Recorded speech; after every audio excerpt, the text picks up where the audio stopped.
hello, beautiful human. Thanks for clicking on our conversation with, I can't believe I'm going to say this. Thanks for clicking on our conversation with Neil Young. This is not a drill. His new album, World Record, is out now. Listen to it. There's a link in the description below. This is crazy. This is just wild. So much to discuss, obviously. So, yeah, let's get into it. But first, today's conversation being delivered to you by GoPuff. GoPuff is the future of convenience stores. Thousands of items could be instantly delivered to you, all in the palm of your hand. Get the app, GoPuff. Everything from like booze to snacks, electronics to home goods. They got you covered. Everywhere I go, GoPuff bags follow me. They'll show up to your home, your studio, or meet you on a street corner pretty much instantly with whatever you need. Thousands of items available at the best possible prices right now on GoPuff. You're going to have to get something delivered eventually, so why not GoPuff it?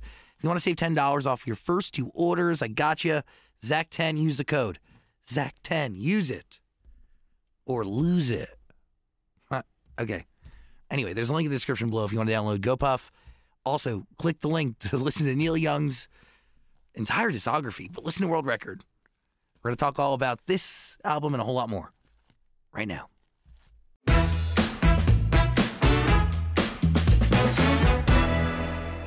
Aren't we rolling yet? Carlos' camera is now. Audio always moves, but that video, it takes a second. Mm-hmm. But I got to give you the most credit. I mean, for so many fucking things, but nobody archives like you, baby.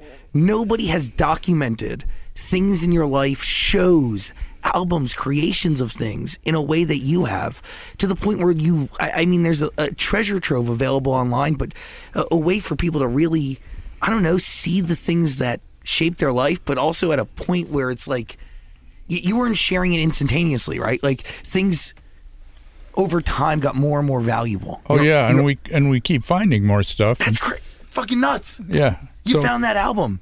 Yeah. Did you find a scrapped album from like 1975 that you just recently I think we're doing right now. We're releasing an album called Chrome Dreams that we're in the middle of. That it's good. It came off of an acetate of the original Chrome Dreams from 1976 that I never put out. So I had this acetate. It says Columbia Records and my name, and that's it. But the tracks are all on it, and I remember them all. And it's just it's a different take on a whole era, and different masters of the same songs and stuff like that. So it's pretty cool. I like doing that.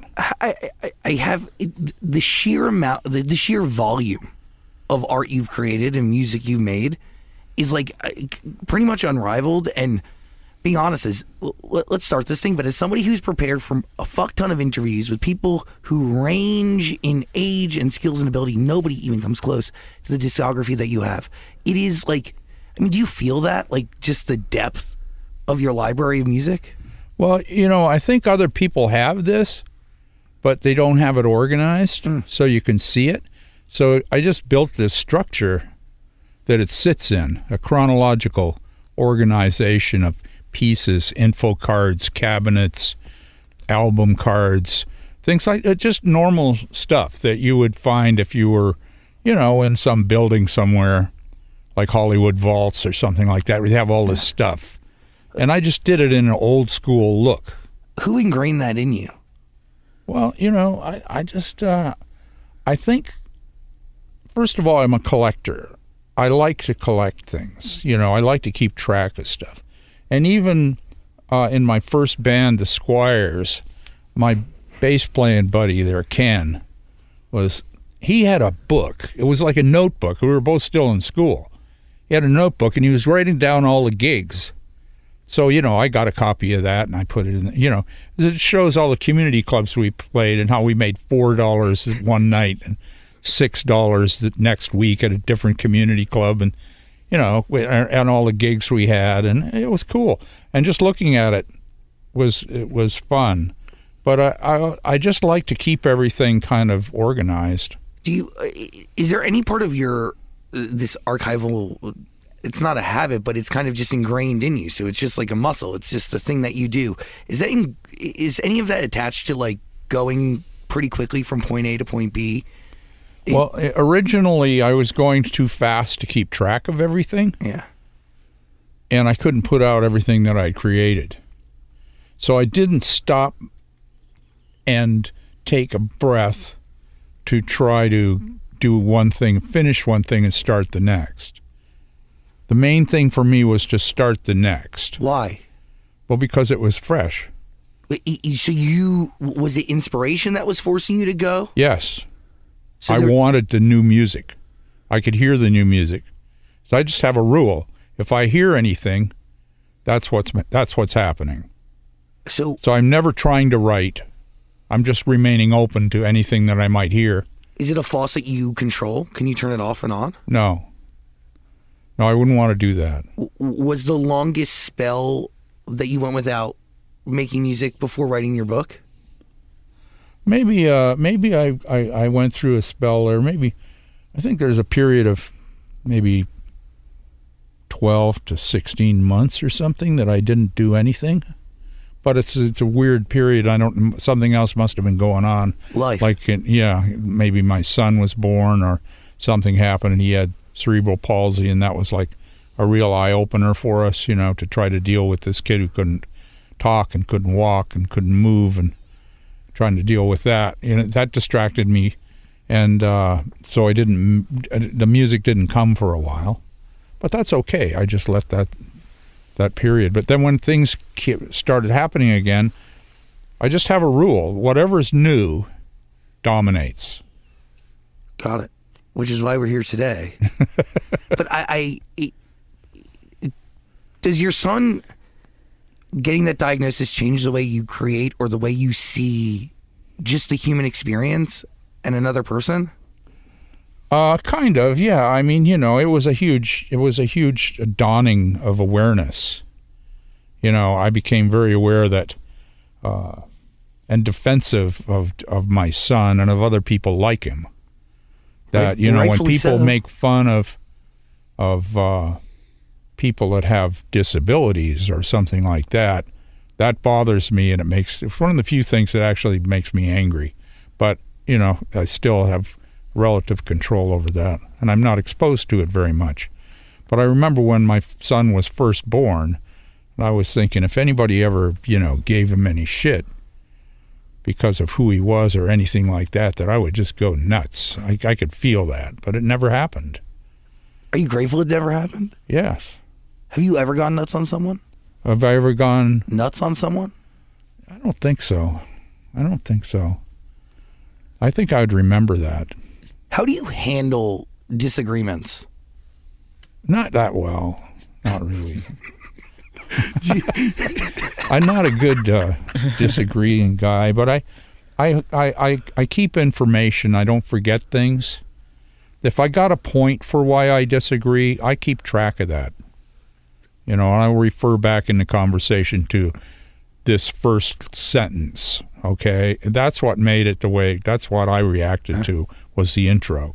By the way, keeping receipts is both healthy and unhealthy, and in this situation, that's what we call keeping receipts. Yeah. Is, information. Track of it all, baby. But being able to narrow down reaction and emotion like that, does that come over time? I think it must have. Look at me now. Shit. Let's face it. It did come over time. By the way, hello, beautiful human. I am Zach. That is Dan. Yep. And I can't believe I'm saying this, but Neil Young is in the studio. Well, it's good to be here, Zach. How'd you get here? I called you. Yeah, you did. I said, I read something about you, and I said, I want to see what's going on over there. Sounds like a young guy, but he's got an idea, and he's doing it. And he's been doing it for a while, and keep trying to improve it. And, keep moving. No matter what happens, there's another place to go. And you can always keep shifting around. And sometimes when something looks like a step down, it's a huge step up. That is. And, if you take that to the bank, because whatever it happened for, good, thank you, I'm on my way.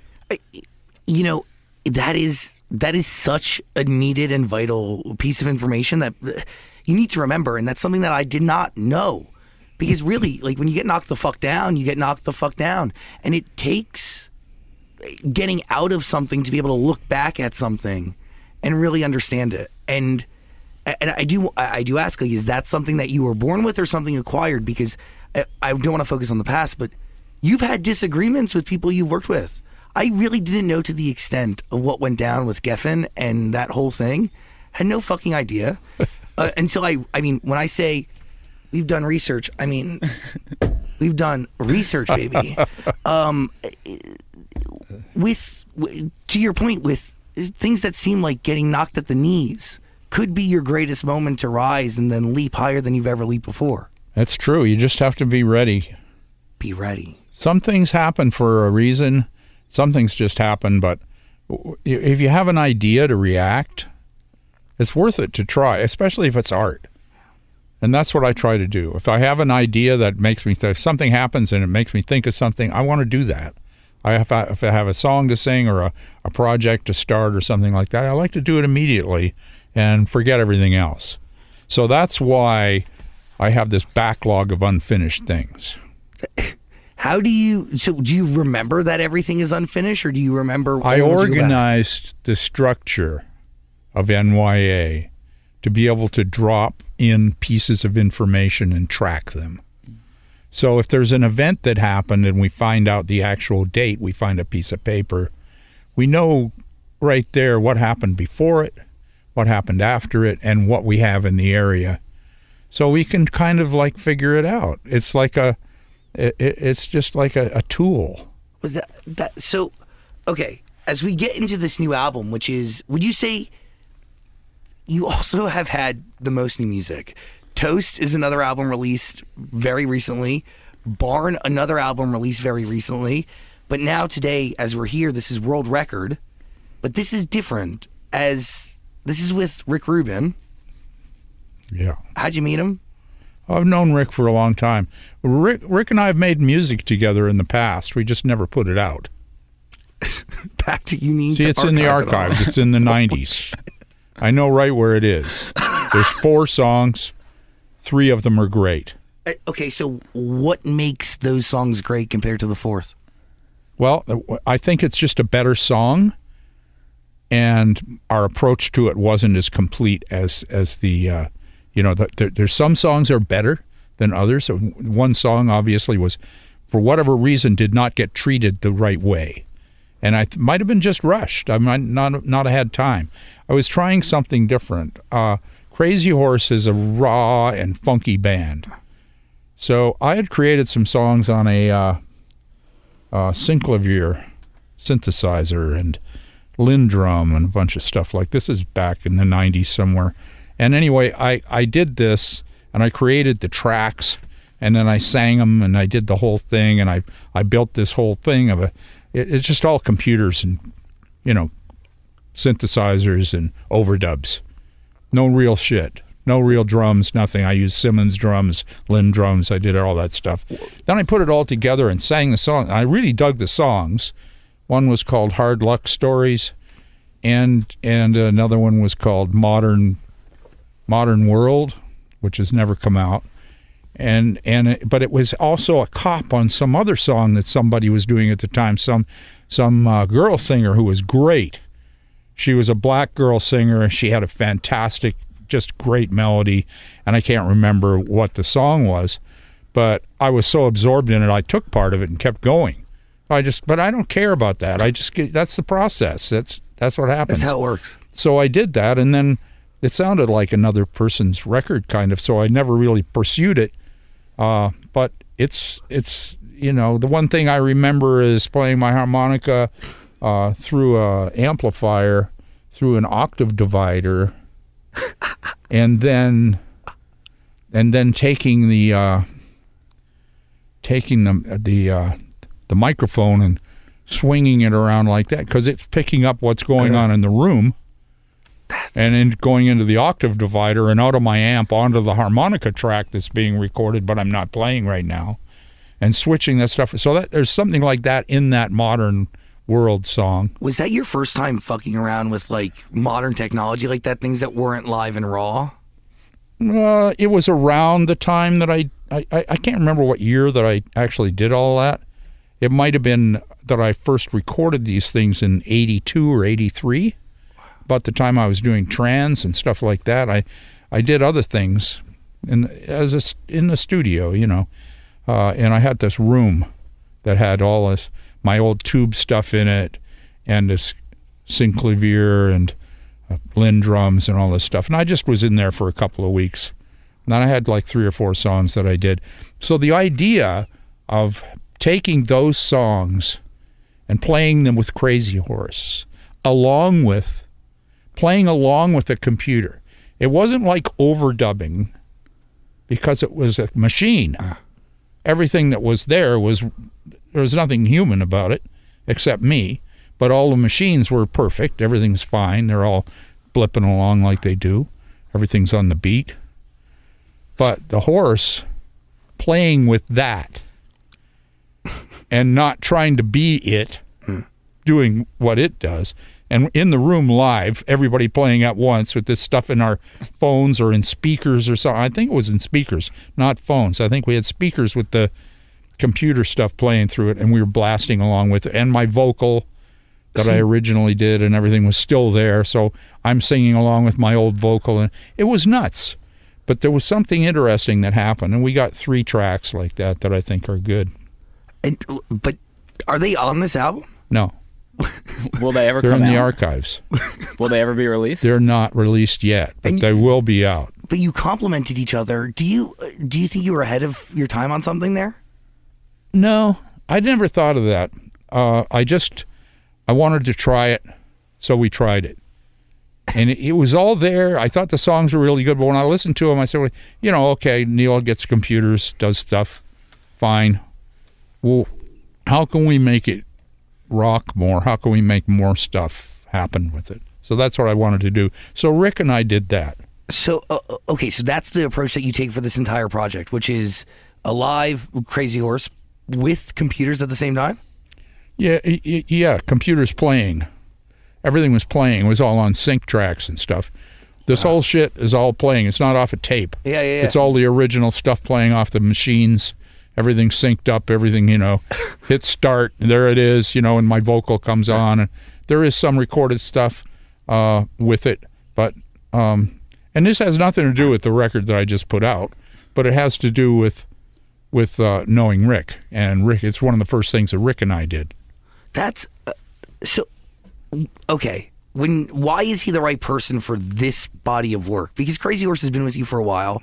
And a while to the Rockets when they were called the Rockets, you know, from the very fucking beginning. Yeah, that's an understatement. Why the merging of those two worlds? Because you were able to curate that perfectly. Well, Rick loves music. So do you go to him with an idea for an overall album, or do you go to him with an idea for a song? How does it start? How did it start? Okay. That's a big one. You don't know what you just said. I mean, did it start with you looking at our Earth and thinking it was a terrible place that's on the kind demise? of like that. Yeah. I was walking, okay? I'm walking along in the forest, and it's about 8,000, 9,000 feet in the Rockies. Jesus. And it's winter, and it's snow. And there's these beautiful ponderosa pines and this road, that funky little road that I'm walking on with my dogs. And there's also, besides the beautiful pines, this whole area is covered with aspen trees. Aspens are beautiful trees. So there were millions of aspens up there. And they were all dead, okay? They had all died. Something happened. That's where I was walking. I mean... So I'm walking along, looking at the trees, grooving on what a beautiful day it is. Every once in a while I'd stop and I'd listen, and I could hear this low rumble in the ground. I'm going, what is that? Does someone have a generator nearby? And then I started thinking,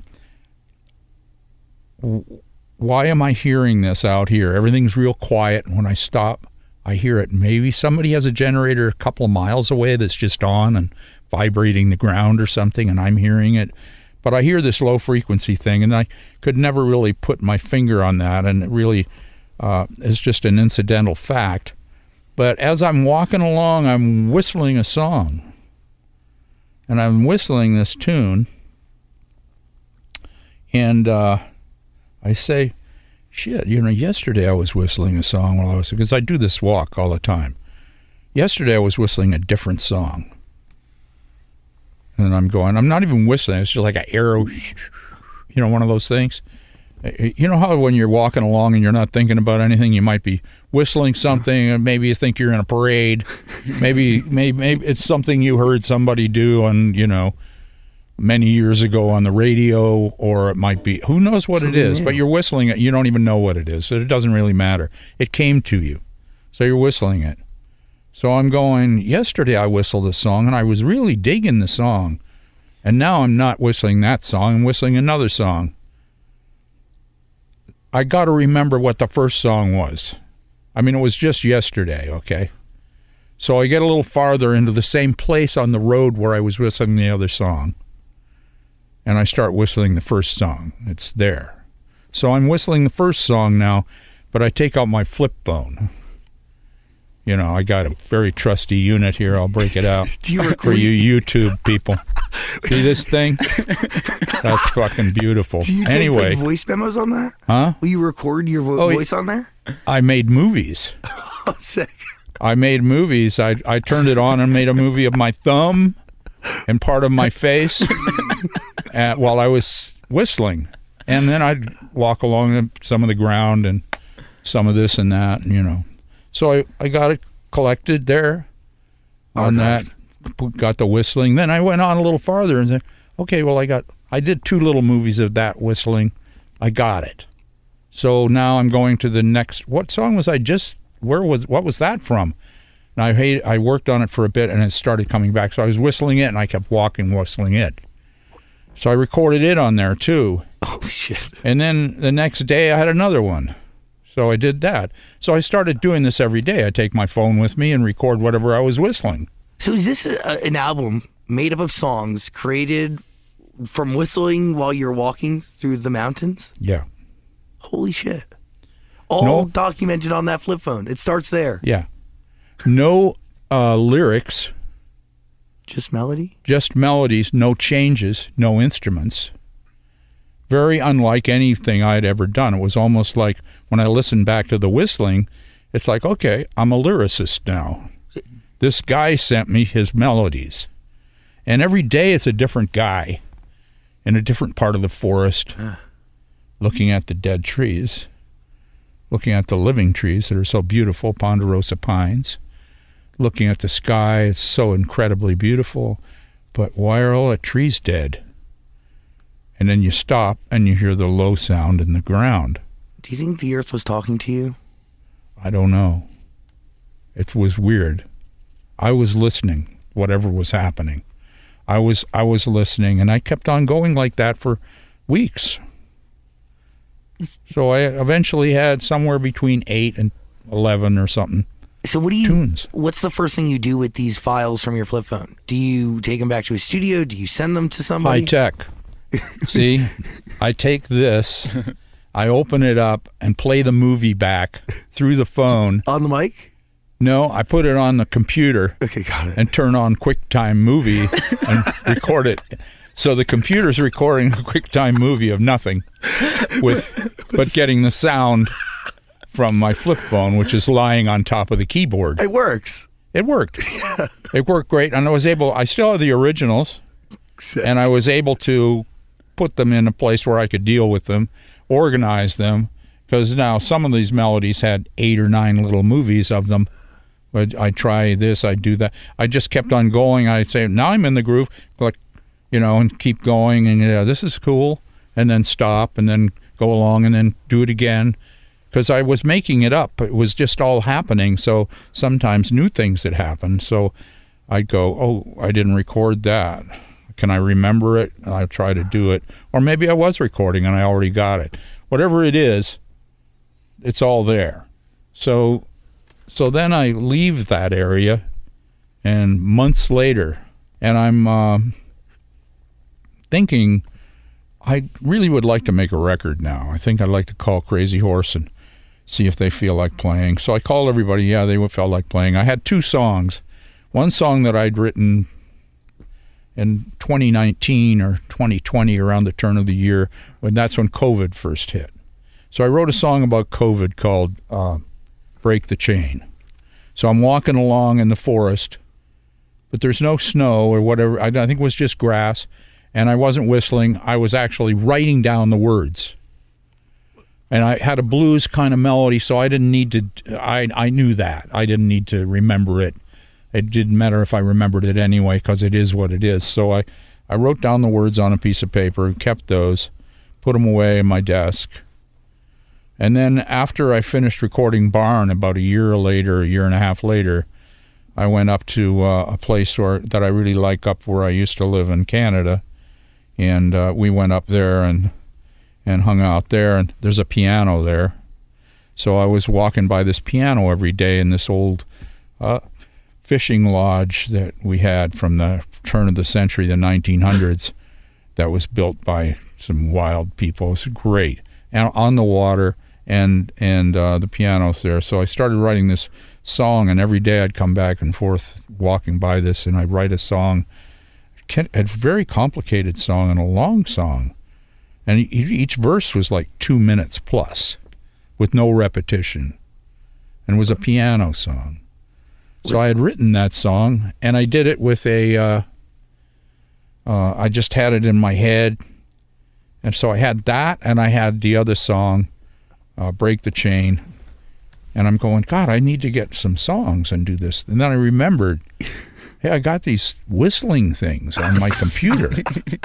So I got the computer out, started listening to each group of whistled songs and combining them into putting all the same melodies with the same melodies and doing that, organizing it. And do you take them and just write to them? What do you do? Yeah, that's what I did. In 2 days, I wrote all the lyrics to the record. Holy shit. Just like a good flow was happening. So I never checked it. I never changed anything. And I just wrote onto a computer, which I never do, because I usually write by hand. So I'm on the computer, hearing the words, listening to the whistling, typing away without looking at the keyboard, just typing away, and then the song, it'd be over, and I said, I think I did the lyrics, and I'd look at it, and it's like, you can't read it. I mean, it's like ridiculous. So many spelling mistakes and places where there's no break between the words. You have 5 words together with no breaks. You got to learn which is which. So I went through all of that, and that was the process, and I had one. And then I just did the next one. And over 2 days, I did 8 or 9. But you've never done an album in this way ever before. No, I don't think it's not in the book. Out of all 42 albums you put out into this world, this one is completely and totally unique. Yeah. Why was it? But you didn't ask to break the cycle. It just kind of came to you. It was a gift.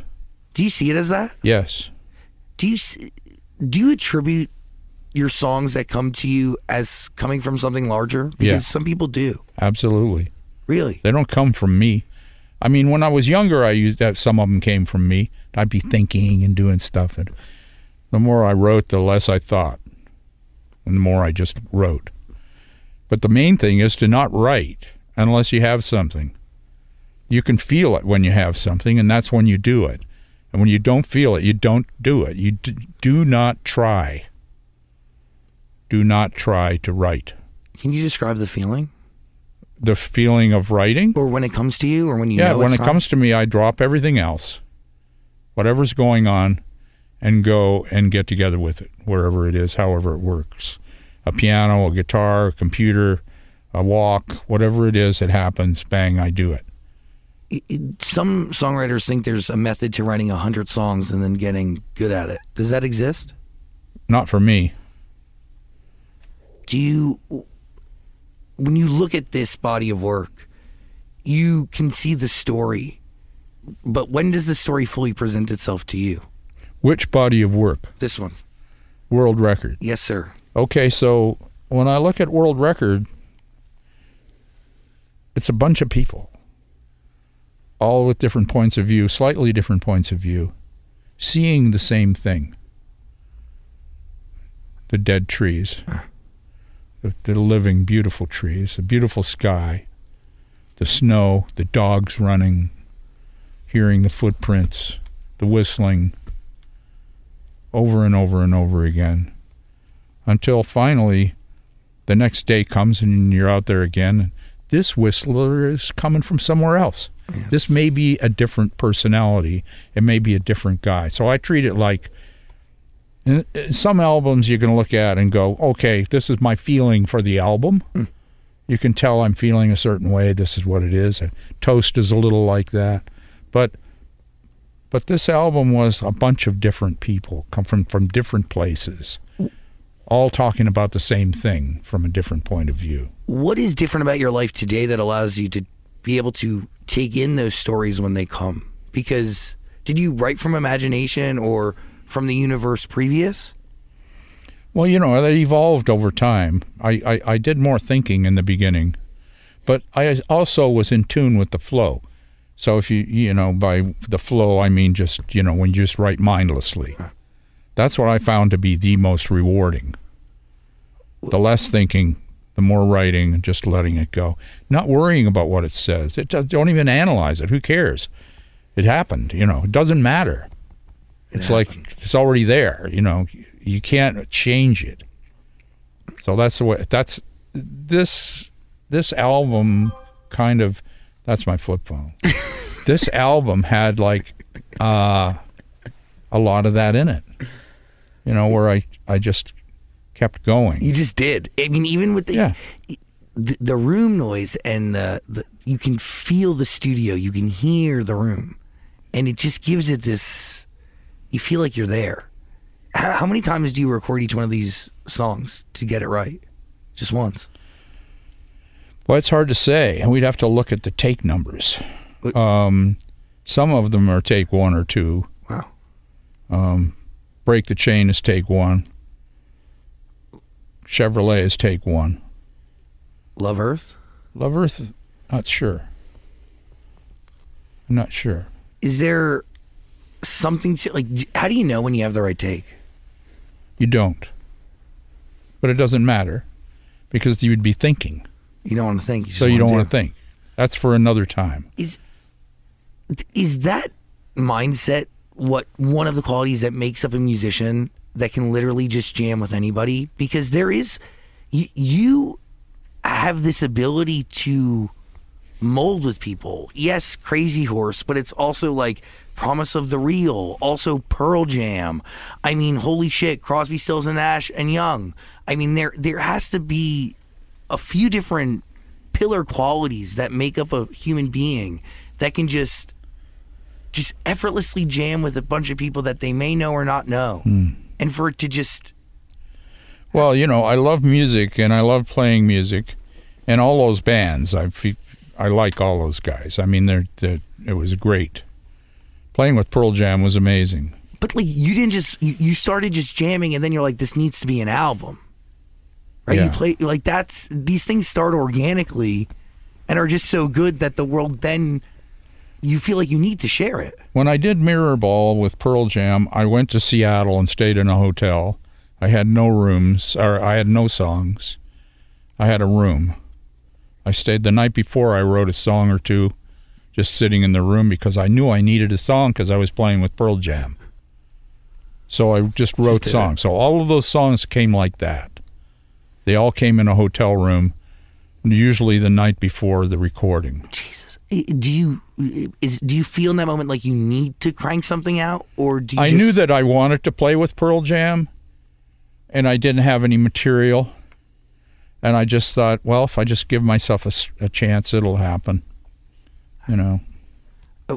What do you bring to those situations? Have you asked yourself that, like what you add to a room or a studio or a session or a... No, I just bring the song in. Talk to everybody and say, here it is. This is what the chords are. Let's learn the chords. Great. Okay, let's try it. And then I sing it. So they've never heard me sing it before. So if I've done it right and they got all the chords and we know the structure, I can sing it for the first time and we can get it. What do you They think? could hear it for the first time. I'm singing to them, so they hear what it is. What could be more real than that for getting the song across? Yes. But this is attached to something you used to do, which is workshop songs in front of live audiences. Yeah. You do what musicians say, some do, some say they do, and they don't really do, but most don't, which is you literally would, one, you have a whole thing in regards to general admission, and all your shows need to have that set up so everybody who's a real fan makes their way to the front so you can see their face, feel their energy. But you would call these shows a lab because you in real time gauge temperature and energy, right? Well, I check out how new songs would go that no one had ever heard before. We just try them. The internet ruined that. Yeah, fucked it up. Yeah. People started recording things and putting them out. Now, I didn't record it. Someone else recorded it and put it out. Now there's a record of it out there that captured it at a moment, which may have confused a lot.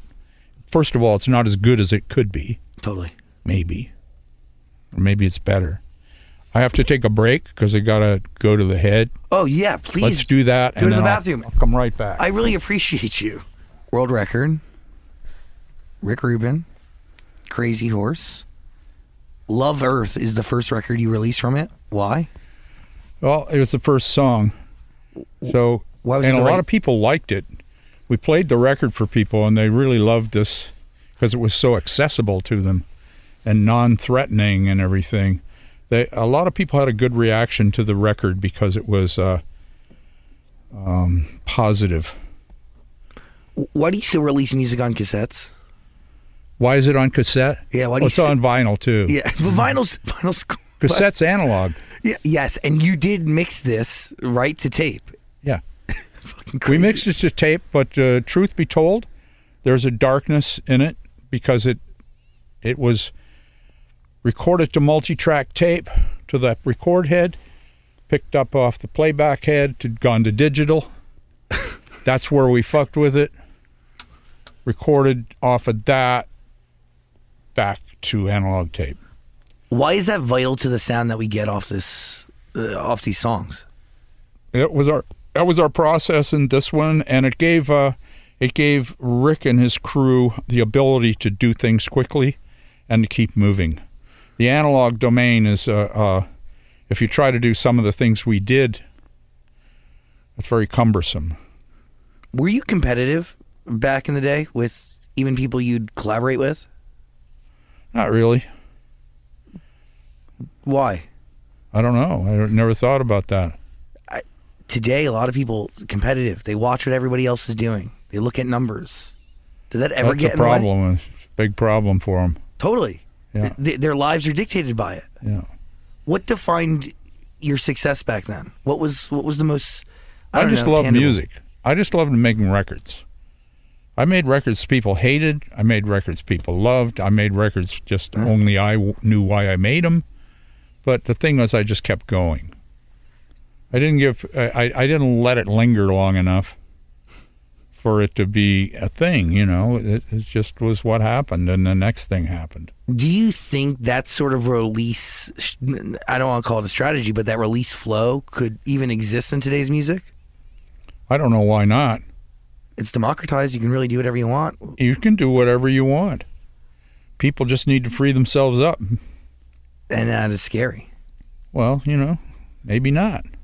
It's both, right? You can do it on your own and build your own thing, or you can take not an easy road. It's its own version of difficult. Yeah. And go to a major record label and get a huge payout, and like but not a lot of people want to build on their own, or they just feel like they don't know how. Well, they may not know how, but they if they want to do it, they should do it, and then just keep doing it until they get it down. You know, I mean, I don't know what to say because people need to do what they need to do. I mean, the thing is, go ahead and do it. Don't wait. I mean, waiting to figure out what it is you want to do is like, why would you do that? Why not just do something and see what it was? And see where it goes. Yeah, 'Cause you never know. it could take you somewhere. Do you regret putting anything out over the years? No, not really. Nothing like. No, some of them aren't very good. Some of them are pretty good, but it doesn't matter. They passed. They were there. But do you think you were able to breeze past the releases that weren't as great as some others because you just kept going? Yeah, I never noticed it. That's amazing. It didn't matter. Yeah, but everybody puts so much stock into just a single song release nowadays. That's a bunch of bullshit. It really is. I don't like that. I don't like that part of it. You know, like I'm right. People try to. They're already figuring out what they're going to do with shit that you haven't even made. You know, like all the stuff I told you about making this record. It all involves recording it in one way or another. So I happen to have almost every stage of everything that I told you about recorded. So I can use it. So I've made a movie about making the record, which shows everything that I just told you. You know, the walking along with the whistling, and you might see my thumb on it. You know, I don't care. It is what it is. That's where the songs came from. So I base it on the music. This is what made the music happen. So I'll make a movie like that. When we got in the studio, there were 12 surveillance cameras. So you use that? Yeah, I used all the surveillance cameras, and then we had big wide shots with everybody in them. Sick. But if you move in and you start zooming around in there, it gets all pixelated and gets all funky. But you're moving around and you're going to different places, and with all those viewpoints, it's amazing. What plus you got the same camera never moved. So 4 days later, it's the same shot. Okay, so there's a window in the room. Who cares? Okay, so the window happens to be in this instance showing another day. Okay, the time is going by quicker in the window. We doubled the time in the window compared to inside the room. Then we take that and we put that together and we start moving around in it. Now you got backgrounds moving, but they're in it's a different day, it's different weather. It's like weird. So it gives you a lot of freedom to do things that normally you couldn't do. So surveillance footage is a really creative space. And also, by the way, production and margin friendly. Oh yeah, it's great. Now what I showed it to, I think it was Reprise I showed it to, and their film people thought, well, this is, you know, it doesn't really measure up to our quality of what things are, and they're talking about the pixelation. I like the pixelation. Now I would get it so pixelated you could hardly see what it was. So I told them that's the sound of MP3s. Okay, that pixelation. People can actually see it. So if you're criticizing that, you should be a record company criticizing what it is. You can't see the pixels. You can only hear them. So that's what your problem is. You know, like apply that to the other thing. So I got a kind of an attitude about all that shit, but you know, it only passes. It's gone. But so movies matter. Obviously, documentation matters. You're releasing another movie, the Harvest documentary. I mean, that's coming soon, a couple weeks. Yeah. Do songs over time take on new meaning to you? These songs, I don't know what's going to happen. They're already, there's something about the songs on World Record that are all these different writers that's the same guy. But there's something going on in there, and we all recognize it. Rick and I recognize it. There's things about it that we recognize a feeling of, wow, this is really, really, really something. And things happened that were odd, like we didn't know. After about a week and a half, we're going, geez, do we have anything? We got to go back and listen, you know, because we were just learning the songs, and it was like really didn't know. And I was just playing this instrument or that instrument, learning the chord changes to the song, because this other melody, the other lyrics, none of that had the chords or the instrument. So we were still finding those things as we were in the studio. So there's a lot of learning going on while we were recording. Did you learn anything about yourself from making this album? I was just learning that I'm very grateful. I'm very thankful. To me, it's just a gift that I got the album. I don't even know how it happened. Is there a through line that you've been able to find that connects or at least exists within all of your most successful, both to you and to the people the records that you've made? Well, the only through line is Crazy Horse. Yeah. You know, everything that I do with Crazy Horse has a special thing to it. Why is that? We just love doing what we do, and we've been together for a long time. There's trust there, right? Oh, yeah. And a deep relationship to when you were kids. Yeah. But also, like, you also have to enjoy working with one another to last for decades and decades and decades. Yeah, you have to be, friends. But also, you've maintained identities, separate but also together. Yeah. And that's really rare. But also, I think, actually helps in having a relationship that lasts. Yeah, well, you got people, these are real people, and they're not compromised in any way. They are who they are. We've been together for a long time. We do the same thing over and over again. We get together and play a new song. So we've done this many times. It's not like a big thing, but it feels so good when we do it. In some records, I know they're just more cosmic because they're with Crazy Horse. So those songs find their ways to Crazy Horse records. Once you have all the lyrics written for a world record, when you bring it to the guys, does the music come very easily, or do you guys have to play around for a while to kind of build out the songs? It doesn't take very long. The songs are pretty simple.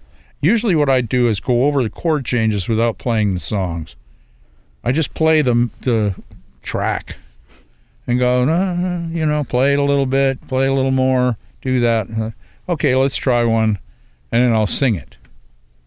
And then that's the first time they ever heard the lyrics. That's the first time anybody's heard the song with the music. That's not whistling, it's lyrics. So the idea is to try to get it so something's happening for the first time. Whatever it is in the record, some parts of it are happening for the first time. Like in Love Earth, there's a piano part that's like a tinkly piano part. I've never played that before. I never played it after that, but that one take had that in it. So, and we remembered that. Is that the one with the tinkly part in it? Rick comes out and goes, that was pretty good. And I'm going, yeah, that wasn't bad. I think we got it. It's pretty simple changes. And so we listen to it and go, okay, well, right here, we got to do some work here. We come back in 2 or 3 days to do the work that we've made a few notes on things. We go right back to the same part of the record. We listen to it. Neither one of us can hear what it was we were talking about. What were we going to fix? There's nothing wrong with it. That's interesting. And both of us were confused by that. You have to let it sit. Yeah, we tried everything. If we analyzed something, nothing had anything to do with what we thought. We would come up with a conclusion, come back to go to work, and find there was nothing to work on. That happened several times to us. And both of us, having made a lot of records, would go looking at each other, what the fuck is that? We know what we're doing. We heard something. Why can't we find it? So do you just accept it in that moment that the record is perfect as is? They just let it go. It'll come back. If it's going to come back, we're going to play it again. We'll mix it. We'll be doing things with it. It'll show up. That's crazy. It is crazy. How long did it take you to finish this whole thing? About 3.5 weeks. Wow. Something like that. A lot of your great albums took very short periods of time. Oh, yeah, short periods. Like, so that's maybe another through line between some successful bodies of work? Some of them go pretty quick, yeah. Like, everybody knows This Is Nowhere, 2 weeks. Yeah. That's, That was pretty fast. Casually fast. Briggs and I. That was great. A lot of fun. Crazy Horse. Same thing. Something. So, we just like to do it. We like it, so that comes across. Why do you make music? It's just what I've always wanted to do. Do you think it's something you need to do? Can you make music and never release it into the world and be happy and fulfilled? Well, I still feel good, and I got a lot of stuff that I haven't put out. But I got a lot of stuff I have put out, and it feels good if I can, you know, the archives lets me go back and find things. If somebody mentions something, I can go back and check it out. I get letters from people all the time asking me about this and that and this thing and that thing. Okay, for me, it's pretty easy to find these things because I have a search engine built into the archives. I got all this stuff. It's fucking sick. So it's a pretty good little tool there. So if something exists and it kindles my memory because somebody said something about it, it's interesting, and I might be able to go back there and find it. What's your relationship like with the harmonica today? It's good. Do you play it every day, every week? No. Is it? Last time I played it was probably when we did the record. Really? Wow. So, maybe I might have had it out and played it one or two other times, but I can't remember it. I find that instrument to be the most fascinating, yet really, I don't know, like emotionally moving and so personal to play. It's great. There's nothing like it. No, there's nothing like it. It's like a little pump organ, but you play it with your mouth. It's personal, and yet it moves you on the other side of it. It's fucking crazy. Yeah, it is. And when I was playing on this record, a couple of songs, maybe "The World Is in Trouble Now," or what's it called? That one, and the other one, "The Wonder Won't Wait." The harmonica is. I added the harmonica on key little notes and figures to the pump organ and played the harmonica through the octave divider in my deluxe and distorted the hell out of it and then added it, you know. So it's all live and distorted when it comes out and it's recorded, but it goes with the pump organ. Now it sounds like the pump organ is, wow, what kind of pump organ is that? You know, because it's got this gnarly electric thing that happens in it. That's using talent and technology so beautifully perfect.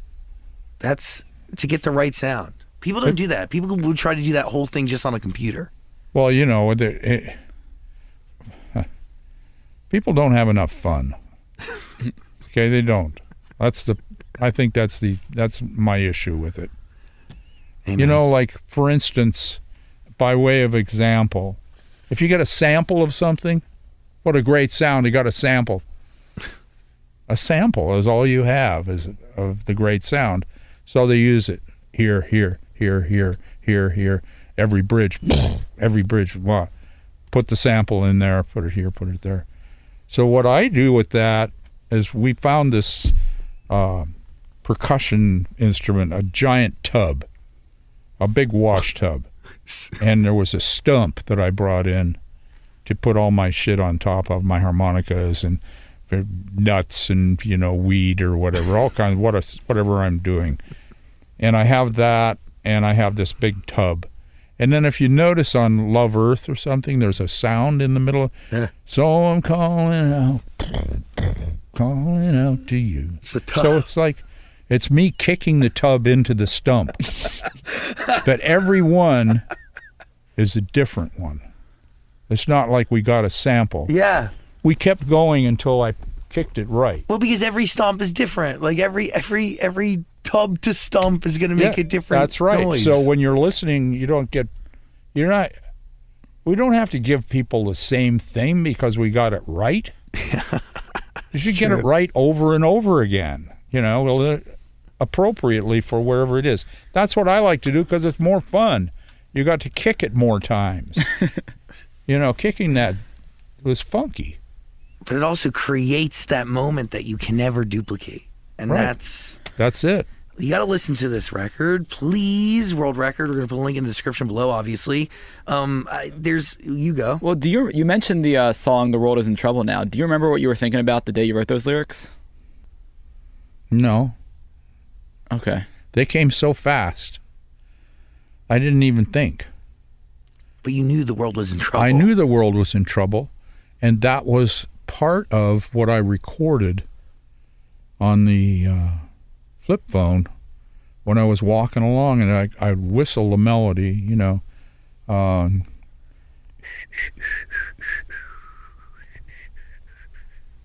That kind of thing.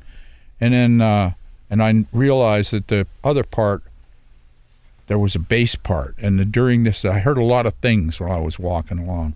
And I didn't know what the song was about, but I heard this bass part, you know, boom, boom, boom, boom, boom, boom. And I'm doing that, and I recorded that on the phone. And I did that in all these pieces. That was the most constructed of all the songs where I had parts. That I heard all the parts. And so I made them all onto the flip phone, put them all together, showed Billy the bass part. You know, we just did it, you know. We put it all together in one big area. But one of the things I was singing is real quiet. I'd sing, "The world is in trouble now." And I'd sing it like that, and it was, the rest of the vocals really high, but then the chorus is real low and kind of buried in the track. Instead of the chorus being a big thing, the chorus got kind of like underplayed. And but it all came from the same place. But the real, where did it come from? First of all, who was that guy whistling? Why was he there that day and not the other day? That's important. Yeah. Why are those trees dead? There's millions of them. They're dead. They used to be great. The first time I saw them, they were great. 5 years later, they're like, some of them have fallen down. They got no leaves left. Everything's gnarly looking. They're dying. That's frightening. That makes you wonder. And then, you know, stuff like that relates to the world in a way that is different. People don't, you know how things are, people are yelling at each other all the time about this and that, and you got all the politics and all this crap. And people this side against that side and everything, and the media plays that up 100%, make a big thing out of that. Never mention climate change. No, they don't. No. They don't at all. They don't. So they play up all these things. What I think, my feeling is, everyone is pretty well terrified. Everybody's scared. So they don't talk about it. They don't want to talk about it, but they are scared, and that makes them angry or pissed off or something. So they're applying that to all these different things that are happening. That's why everybody's so emotional about this and that and this, and not the political. That's interesting. People are so crazy on the street about what they believe and what they don't believe. They've forgotten how to talk to each other, you know. And so I look at this and I go, this really is bothersome. It's too bad. I think everybody's scared, and that's why they're yelling, but they don't know that they're yelling at each other because they're terrified, because they heard somebody said, well, the world is basically really screwed up, and as things the way we have them now are going away, and our children will not have what we had. And we can see right now that our children don't have what I had when I was a kid. Well, you can really see that. And so, but you see into the future, and it's going in a certain direction, and we're not doing anything, and nobody's talking about it. That's enough to make you really upset, but you might not know what you're upset about, so you may get confused by some conspiracy theory or something like that and start thinking that's why you're upset. No, but the reality is our world is coming to an end because we're doing nothing about reversing climate change. We could do so much. Oh, yeah. We could do it. If we did it together, it'd be so great. People around the world all have the same challenge. We all have it. Imagine that's power. If we started reacting and figuring out what happened, how did this begin? And how do we fix it? Yeah, and then we could fix it. Well, I think one of the standout lyrics on Love Earth is "We can bring the seasons back." Can you imagine that? Yeah. Yeah, I think I believe that. You've been a proponent for a luxury electric car for a while. Tesla exists today. What do you think of Elon Musk? I think he came up with a pretty good business plan for a car company that was came from another guy. Yeah. Who was there first and did all that. He paid $6 million to get in. Yeah, but Elon's a genius, but you got to watch out with geniuses. They come from a lot of different places, and they come in a lot of different packages. But he's definitely a genius. But, you know, the car thing, first of all, the electric cars is great. I got electric cars. I built one in 2006. I love them. Okay, it's great. Mine looks like a 59 Lincoln Continental convertible. Oh, that's sick. But it is sick, and it goes great, and it's a great car. But it also it has a fuel source for charging it. The generator charges it, and that burns E100 ethanol. So what I'm saying is, electric cars are great, but they're not the entire future. That's for sure. We have to use what we have. We have an infrastructure. Imagine if we used biofuels in our existing infrastructure and changed certain parts of all the cars retroactively and into new models, and just built American cars that run on American fuel. But what prevents us from doing that is finances, right? It's the man. It's factory farms. Yeah. Factory farms, they have another plan. But they're the ones, I think, in my non-scientific mind, that factory farms and factory farming are the cause of climate change. Around the world.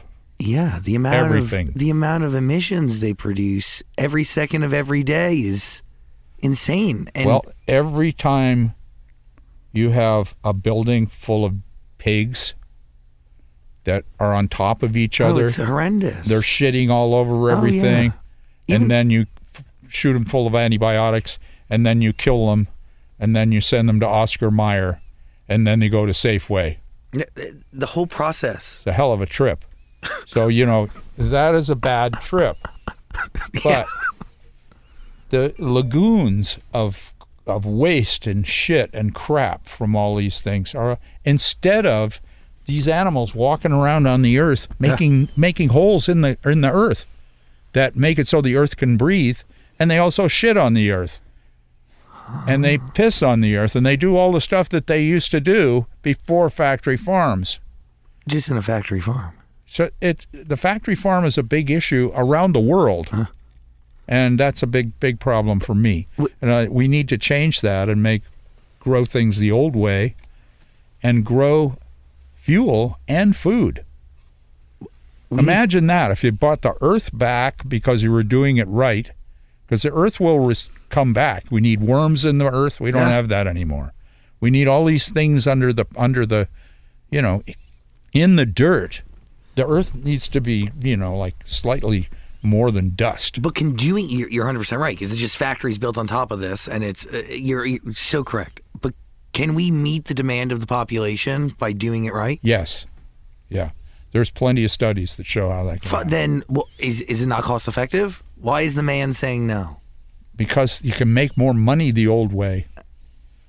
Yeah. The old factory farm way that came around in the 50s, totally. When we turned that all over and started doing it like the way they did it, and like Cargill and all these big companies that take over, and all monocultures instead of having many different plants.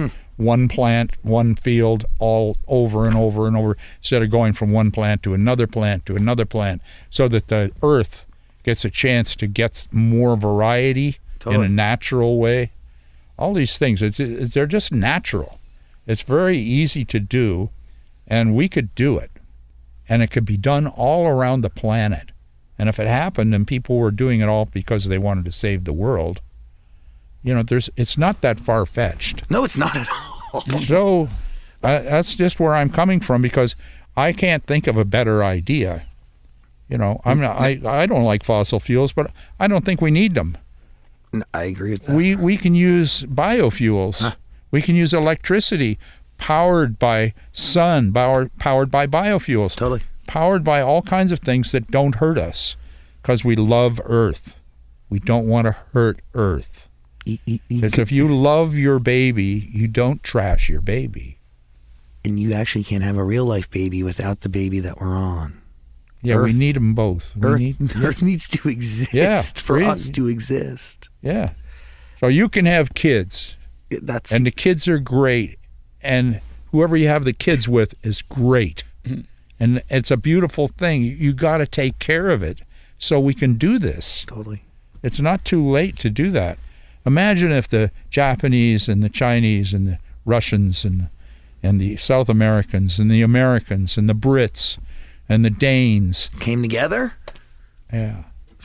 What if there was a meeting and we had the guy from the old leader from South America, from Brazil, Bolsonaro, whatever his name is, him, Putin, Jesus, Xi from China, Biden, all these people from everywhere, all on the same stage, working together, standing together, telling the story of what we have to do to save this planet. It's never going to happen.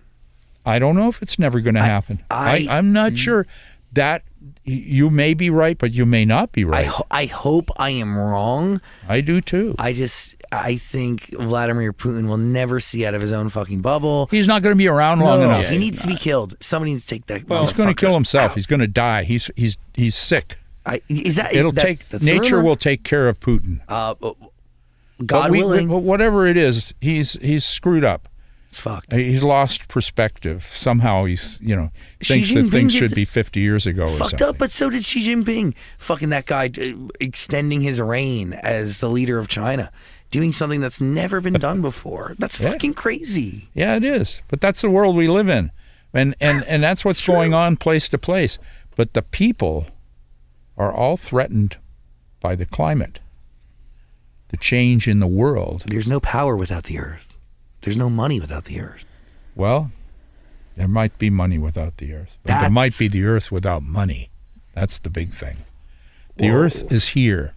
We got to take care of it together. That's my message.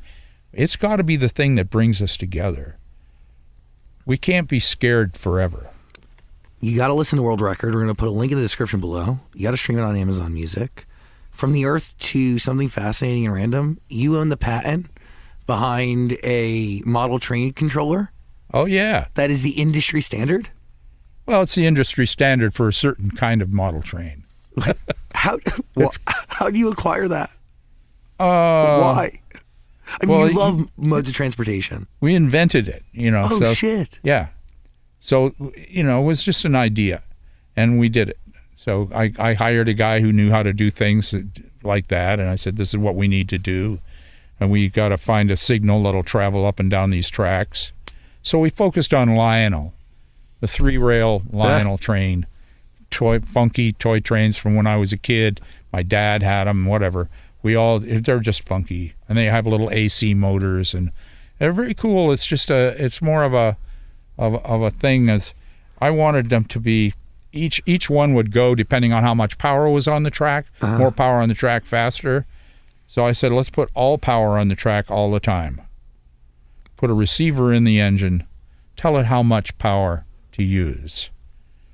Figure out a way to talk to the receiver to tell it this engine number 10 wants only so much power. Well, right on the same track, engine 9 wants a lot less power. So you can change up. You can do all of that. So once we figured out how to talk, how to communicate over the over this hostile environment of AC power, which we did by creating a wide and weak signal, like similar to a submarine, the way submarines talk to each other under the earth, under the water.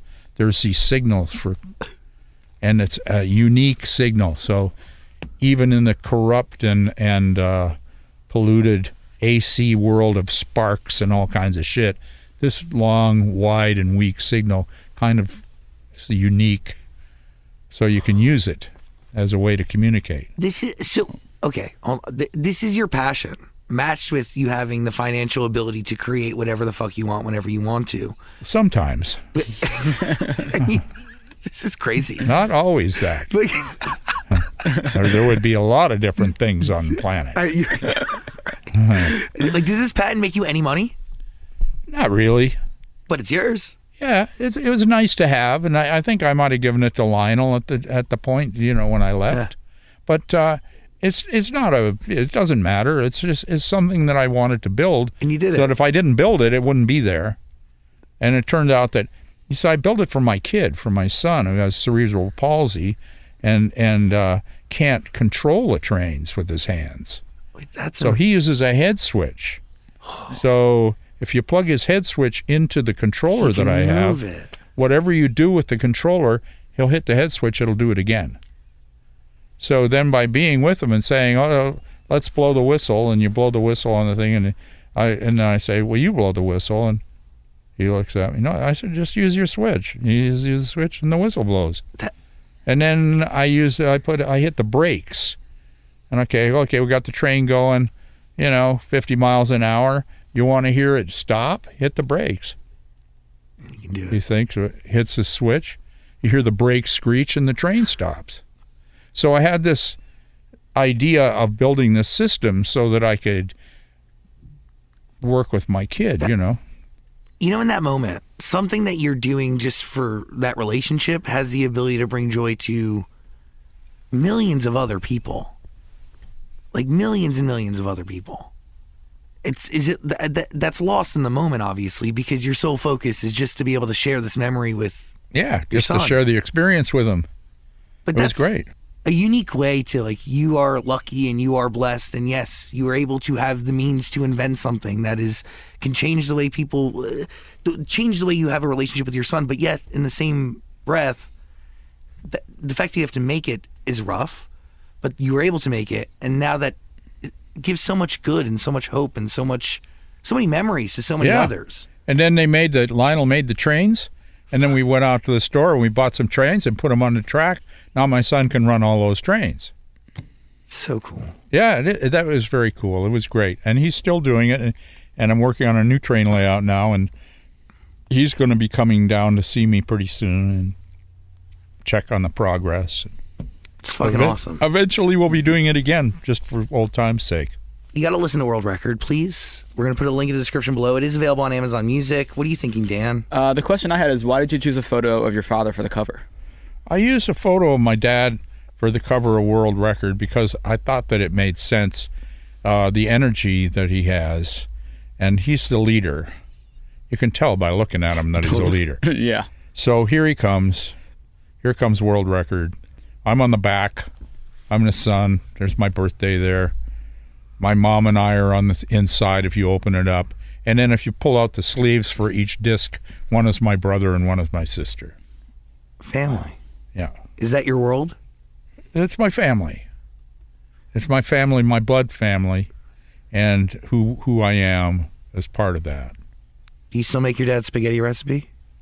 I got it, but we don't use meat now. I don't eat meat anymore. Will we do like a Beyond we could do situation? something. We could do something. We can get there without that. Daryl's a great cook. She's fantastic. So but we have the recipe we have it on the wall of somewhere.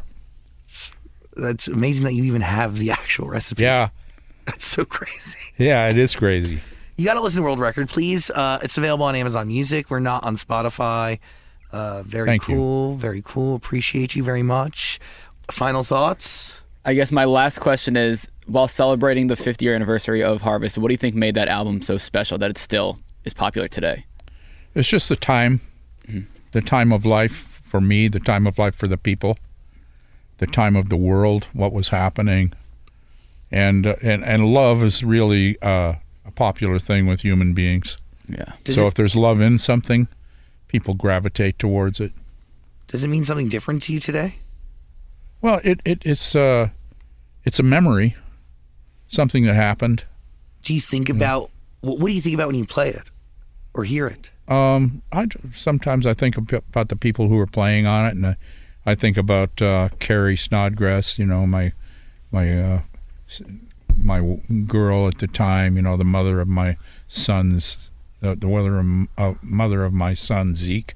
I sometimes think of her when I hear that record, and it was just a young and open feeling, and that gets to a lot of people when they're young and open themselves if they hear it, but that was just the time of life. It just skeetered on by, and then the next one came.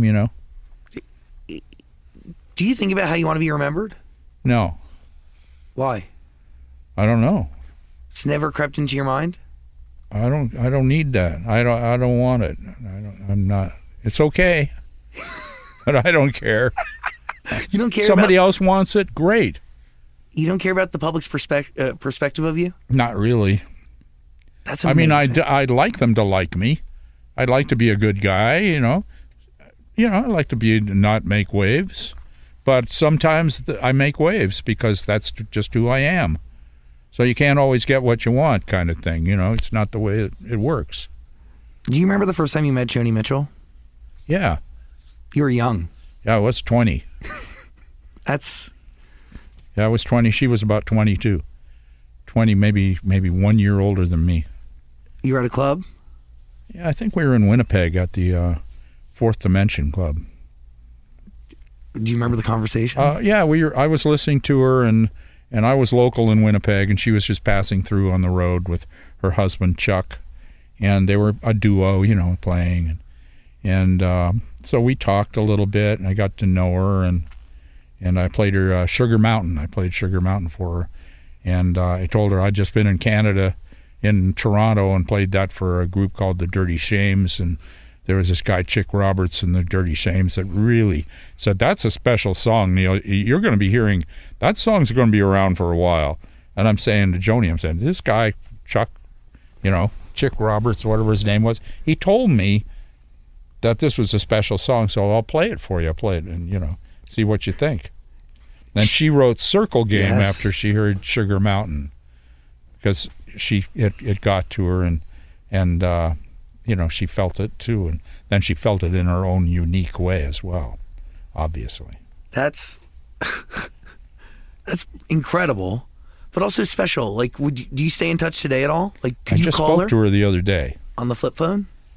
I might not have been on the flip phone, but I might have been. I can't remember, to tell you the truth. That's a real friendship. Yeah. Special. Well, I love Joni. She's wonderful. She's one of the greatest artists of our generation. She may be the greatest artist of our generation. Last question. What is the trick to keeping friendships like that and keeping that connection that you had when you were 20? I just try to, it's who the people are that you find. How do you find them? Then they're there forever. You just be open, I guess. I don't know how to do it, but it's happened enough so that I know I must know something about it. But I'm very thankful for it. What a great woman she is. She's amazing. Great talent. Like my wife. She is amazing. And such a special human being. I'm just blessed. I feel very lucky.